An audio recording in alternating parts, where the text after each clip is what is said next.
Hello, this is Northstar 1989. What you see here is a setup for I should say my first moon landing of my Kerbal Collaborative Career Campaign effort. I'll explain a little more what that is in just a second. We've got a beautiful sun right here, and I want to grab a snapshot.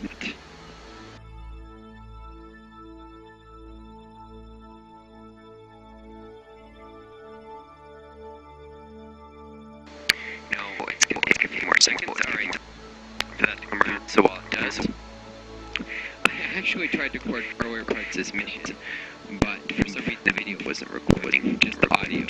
Hopefully this is working now.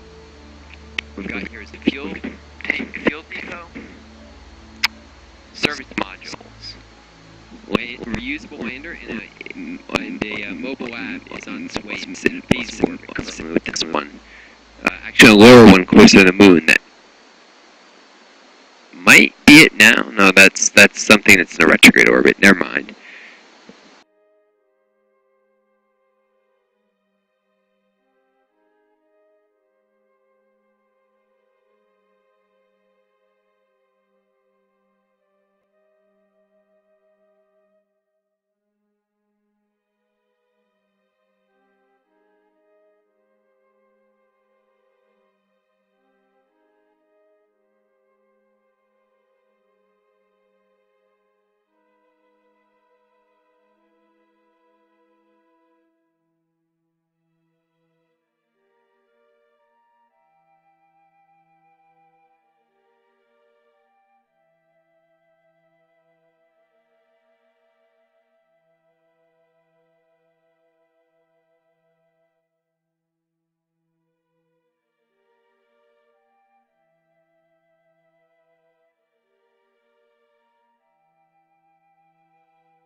Just had to rotate that around to get the solar panel in the sunlight.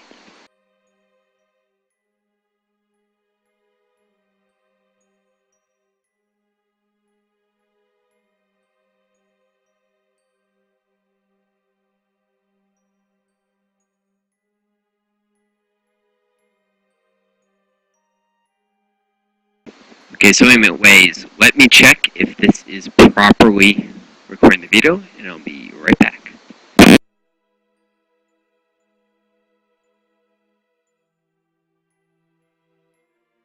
Oh, that's beautiful. That's beautiful. I didn't even have to do a rewind. Open Broadcaster System showed me an image of the game right when I minimized, which shows me it's working, unlike before. I had to update is the problem. Every time I update it loses my settings for game capture, and then it fails to capture. So I've been having some issues with the string of updates recently, which were meant to fix the issues it's been having with streaming. Part of those are also due to issues with the streaming hosts themselves, like Twitch. But part of it was OBS, apparently.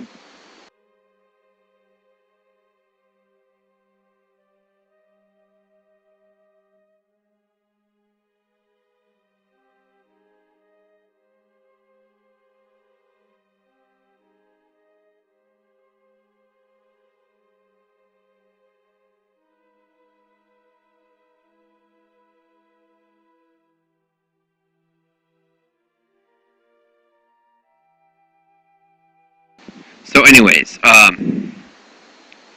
what I'm running here is KSP 0.25 with a number of mods installed, including TAC Fuel Balancer, MetJib2, FAR, Flight Manager for usable stages, and if I can get it to pop up, I'm also running active texture management, which unfortunately makes it so I can't view the icons here because it messes up trying to compress them. So it's just black buttons instead of the actual icons to say FAR and whatnot. And yeah, atmospheric trajectory mod. So also Kerbal alarm clock And then the parts mods, KSP Interstellar, Nova Punch 2, Procedural Parts, Procedural Dynamics, and Fire Spitter.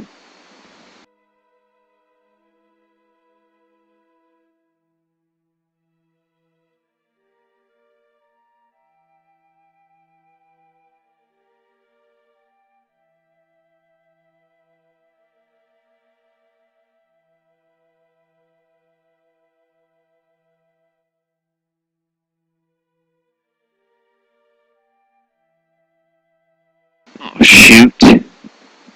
Is that what... That... hasn't been... Maybe it has been that long. I was going to say, it might have missed the... Okay, it's 6 minutes away. I was going to be like, I know the transfer window is coming up here. Let me take care of this, and we can worry about other things later.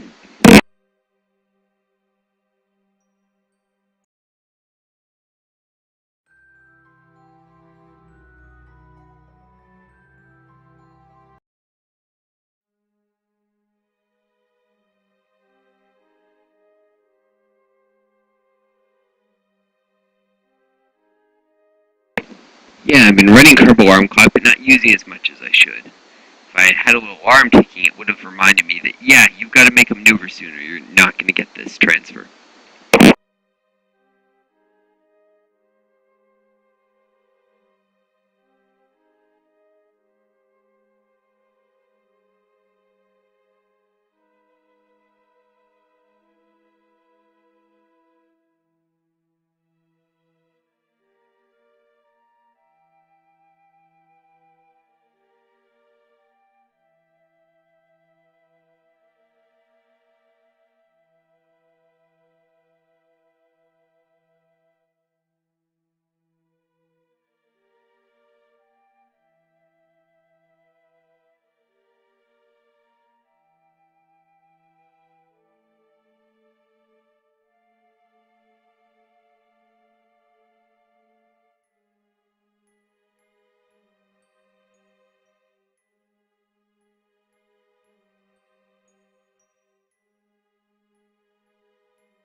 So yes, this module doesn't have MetJeb core on it to save money, but it makes it take a little while to get those maneuvers.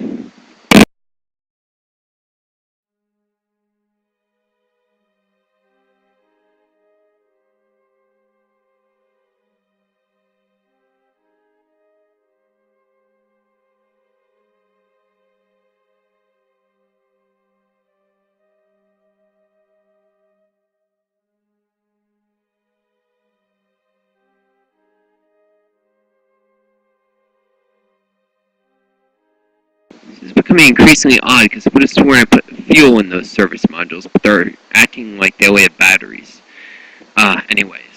Procedural parts. I mentioned that one, right? And real fuels mod with stock like engine config. Technically not a parts mod, but it does adjust the function of a lot of the parts.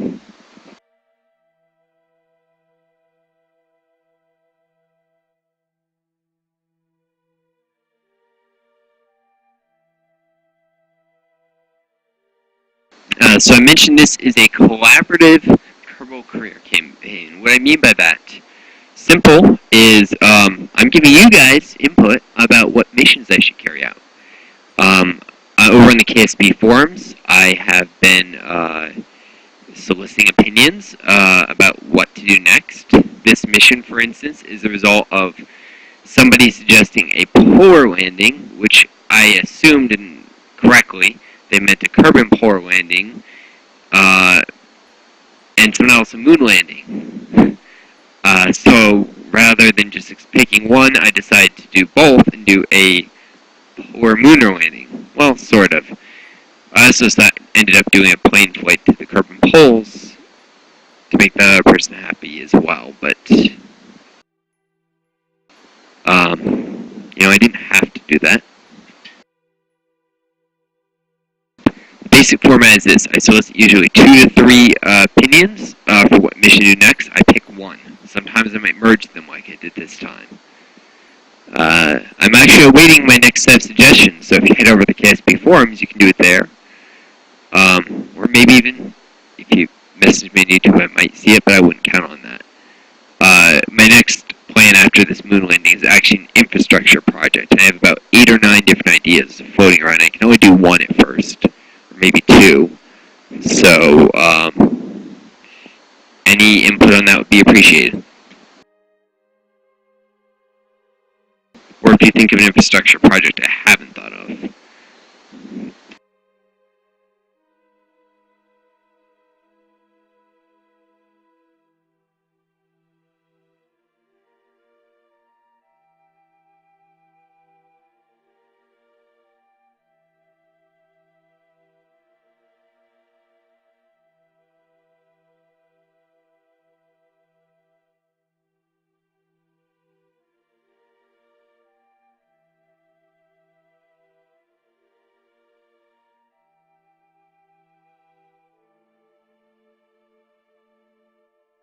So when I say infrastructure projects, I mean things like solar power satellites in orbit around Kerbal, ground-based nuclear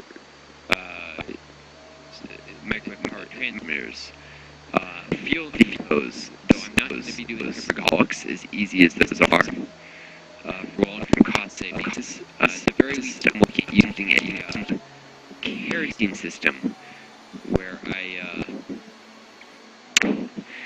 launch craft with just the liquid oxygen I need, and the kerosene is already way in orbit since it's highly storable.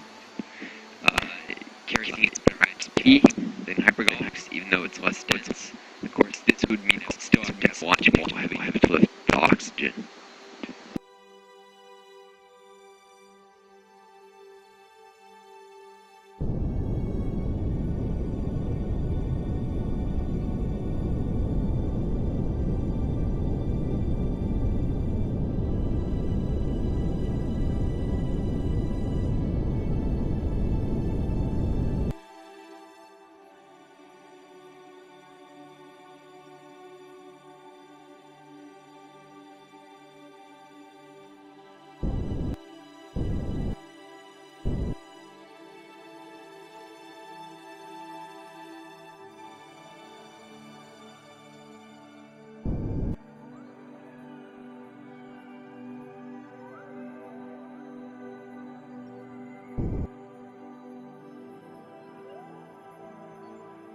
So it's actually named as a service module, but that's actually a small debate. All that together over there. Total Congress may seem close, but if I burn directly at it, I'd waste a lot of fuel. You got to account for gravity. I guess it's close enough that I wouldn't have to account for it if this was a realistic sized moon, but with Kerbal scale, 24 kilometers is too far to burn directly.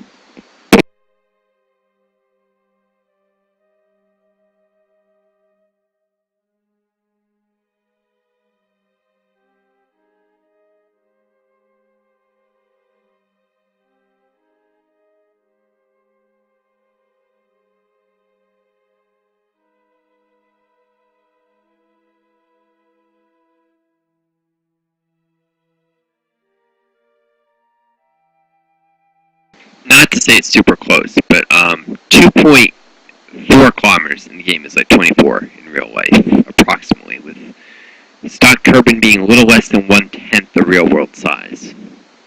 The whole system being not just the Kerbin planet. Everything is, to be precise, it's a little less than an 11th scale.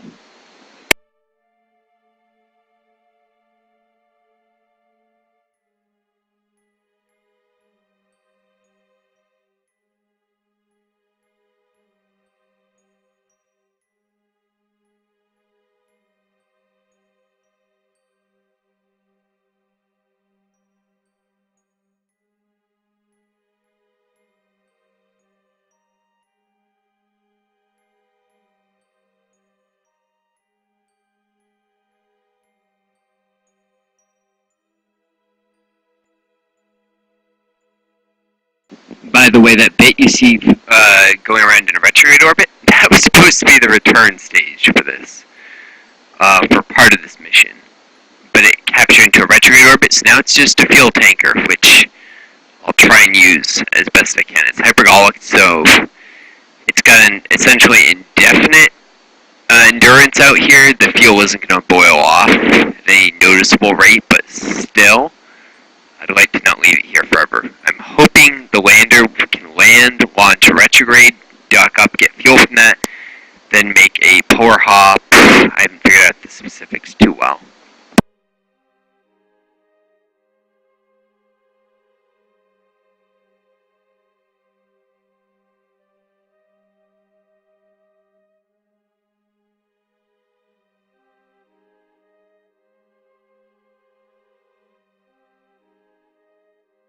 This thing was like flying an elephant around. It's because it's only reaction controls this probe core and the built-in reaction wheels.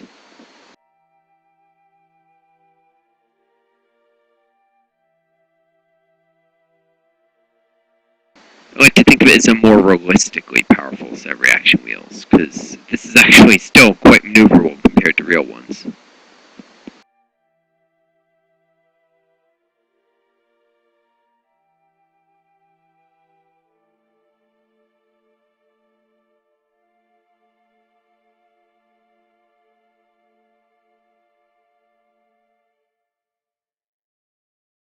Reaction wheels work, they just don't work as well as they do in this case. Nearly, not 100th as well.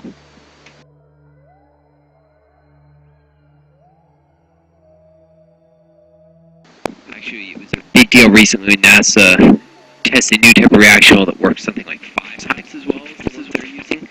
It's still like less than a 20th as well as the ones in this game.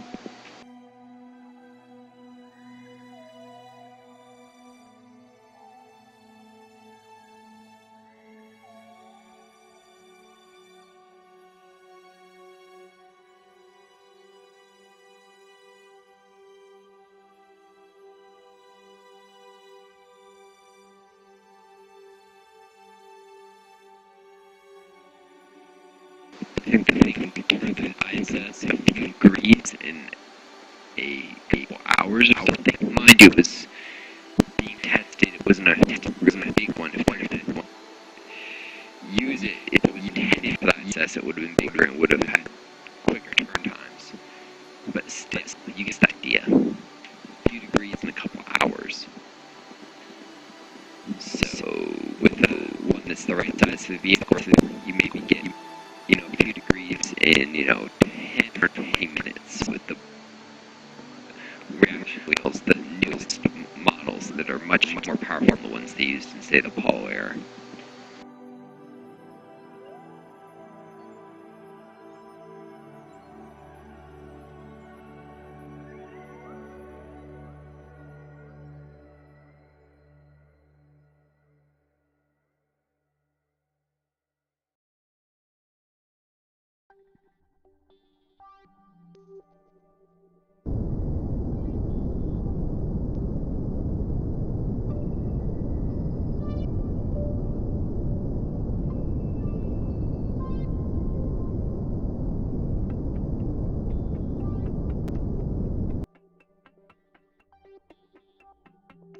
But I talk too much sometimes, so I apologize to you guys.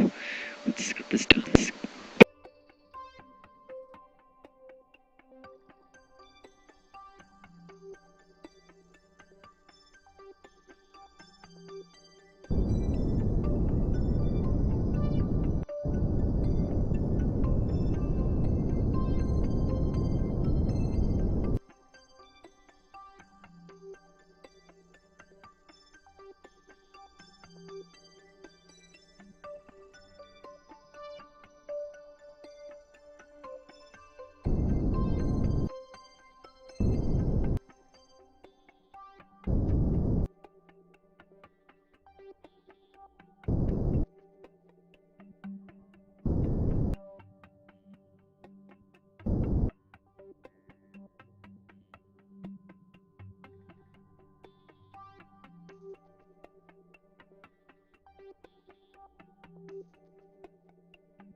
So I know this isn't exciting as a launch, and I do apologize.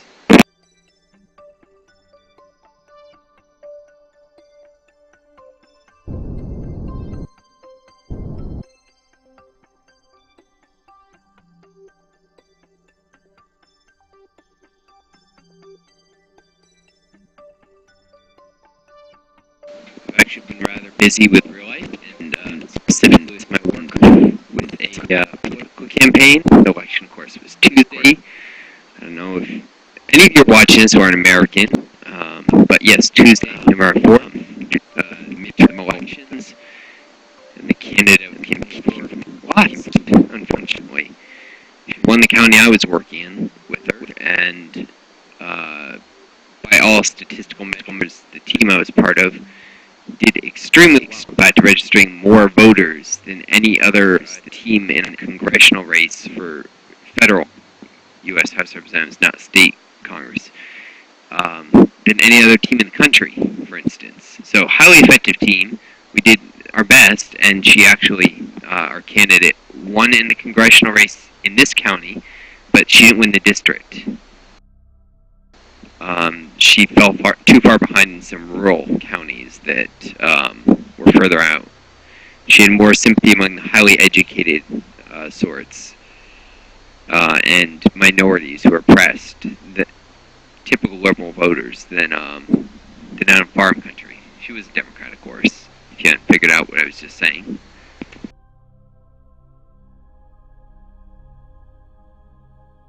So yes, hate me, close YouTube if you want, if you hate me even mentioning politics. I'm not here to talk politics. Only to say that that's over. The candidate did not win. Probably. There's still some absentee votes to be counted and stuff, but it doesn't look like the app can be closed.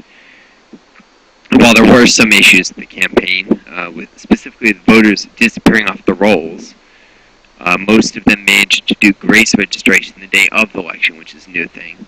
And so it did not suppress their votes. Though there's possible evidence of corruption and attempts at voter suppression, that they disappeared off the rolls and they had to re-register the day of the election. And I'm sure some people didn't actually get out to do that, but enough did that it probably did not change the result too much. And it's politics. There's always some corruption, unfortunately. Like the county clerk. Seems like that guy. Maybe he's less corrupt than some of the other ones, but you never know.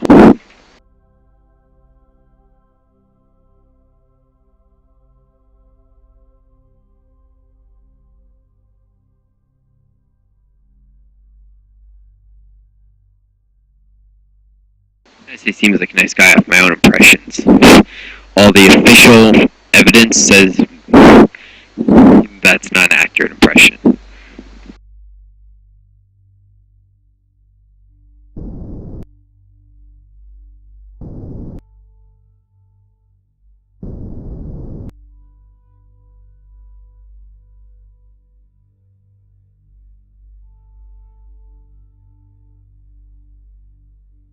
Anyways, I guess there is a silver lining to this, and that's that the candidate I was campaigning for never seemed like she was the most enthusiastic about things like space. Um, you know, I can't say I agree with her about most things, but I suspect he was quite a bit more in favor of space exploration. Uh, you never know.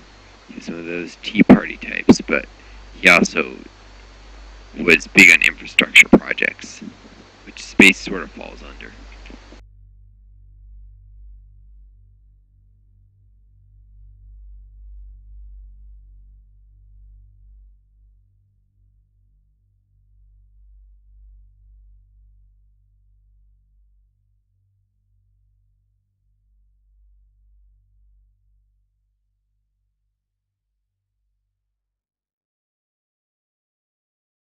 And this is not good. This is going to collide, maybe even break docking ports apart and have to break the craft, but it could knock the pieces off. And I may have to redock. It's massive enough for it.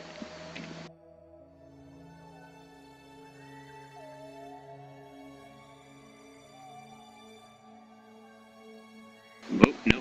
The angle of impact was small enough to not do any real harm. Okay.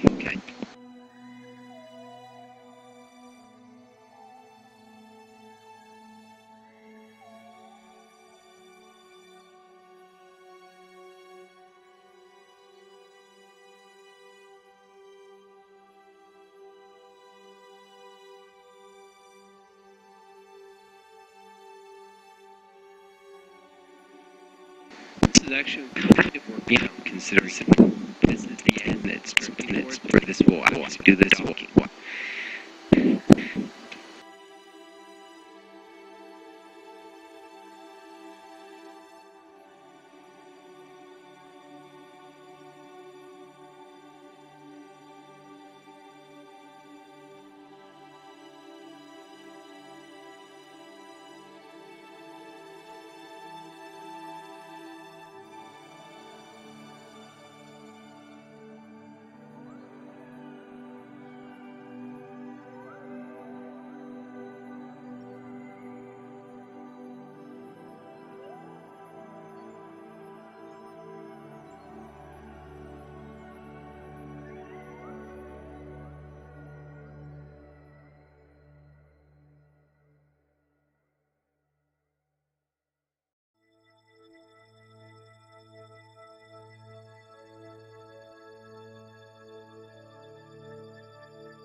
everything is docked together. You can now see all the components except that fuel tanker that's in a retrograde orbit. And actually another one that, instead of capturing to retrograde orbit, I decided to return back to a nice Kerbal orbit, and that's actually going to go, well, I could either capture another time around or send it to Minmus, is what I decided to do with that.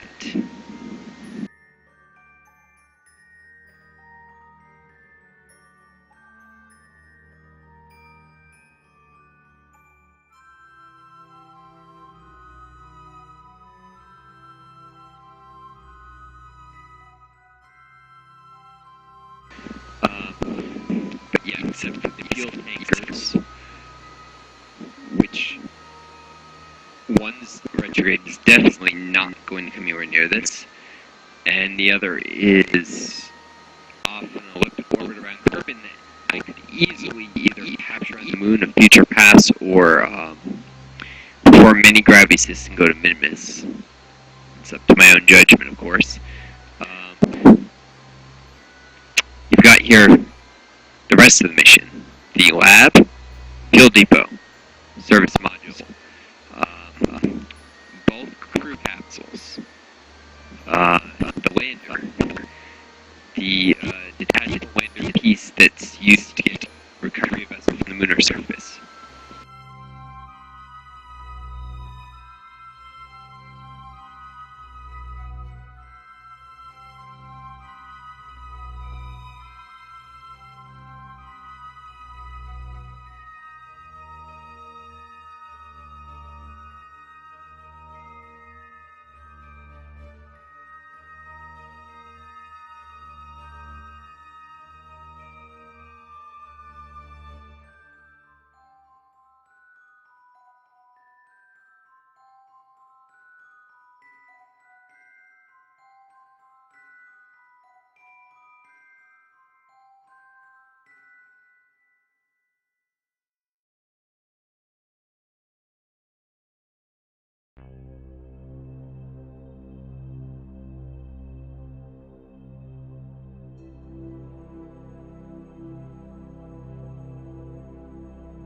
I'm just going to get these coordinates into the lab. I'm going to pop over to speed test because there's a little tag built up from no reference error or something. I was checking, you saw a second ago. And then we'll make a moon landing after I clear out after I recycle the science modules here.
Now, actually, went on EVA before I started the stream, and got most data here, but just inspecting, making sure I didn't miss any. Sorry, the mic's went away from my. I'll just talk once I've got the Kerbal back inside.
launch this lander before I grab these scanners, so I'm just running one over to the lander here.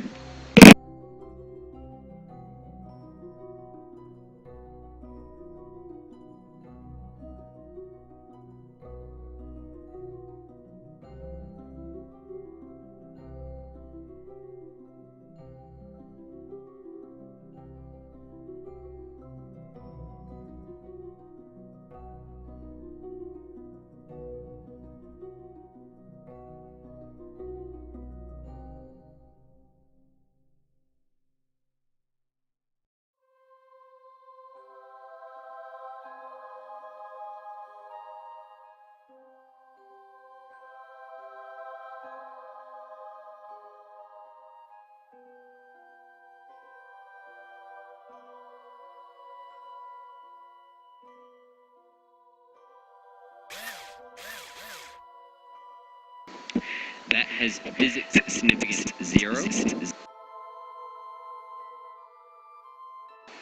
it really shouldn't matter if it's perfectly lined up, of course. Interesting little thing. Kerbal attachment system wants to grab those parts. So you're having a kerbal, you land near the edge of the clouds, and you have a kerbal height them. You can actually carry scientific equipment that way. It's easier than a rover. Of course, you can only do it with one piece at a time until the kerbal control system expansion to the kerbal attachment system is finished. Then you'll be able to carry multiple at a time. But I don't know if you'll still be able to use them even while your kerbal's carrying them like you can now.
So apparently the advertising is correct. You can't transfer kerbals through the Pt1 juniors.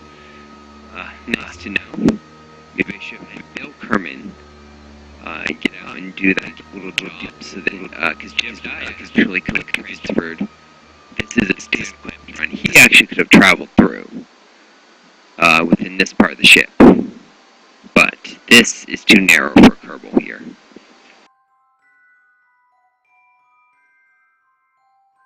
Just worth experimenting. I want to double check that. Can Jebediah go back here?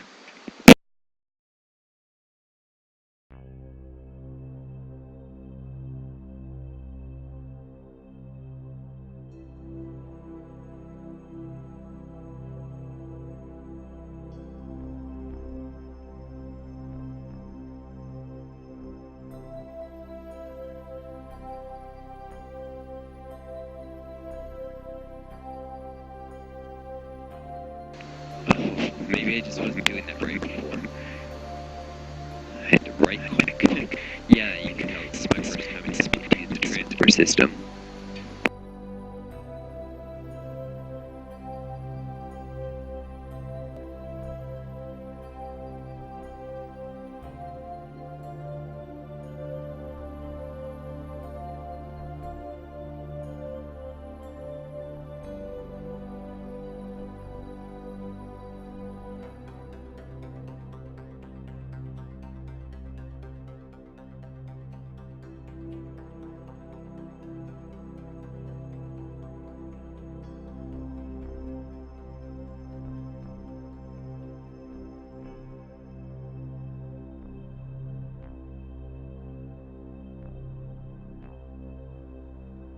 Oh, no, apparently the problem was, since these are technically separate vessels, I had to go from here to here, and here and here. Okay.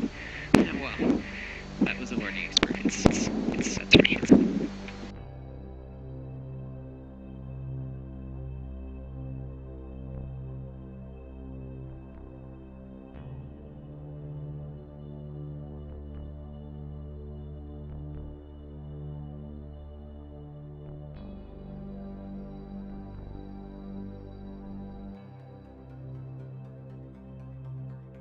This is going to take a while and quite a bit of electricity. So, time to power up.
And we're back in business. I just grabbed some gravity data.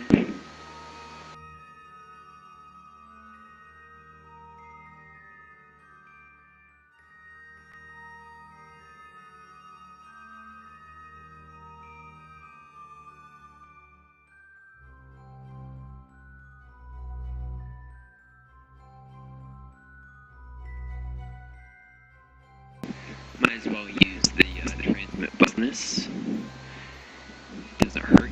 More sense now. In case something happens with the resources later of the service sponsors. But I hope not, because I really don't want to lose the reputation of dead Kerbals. The Space Program is already losing a lot of reputation with its unpaid internship program.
So, I apologize. I'm just gonna break up the stream again, keep this reasonable, keep putting it on YouTube.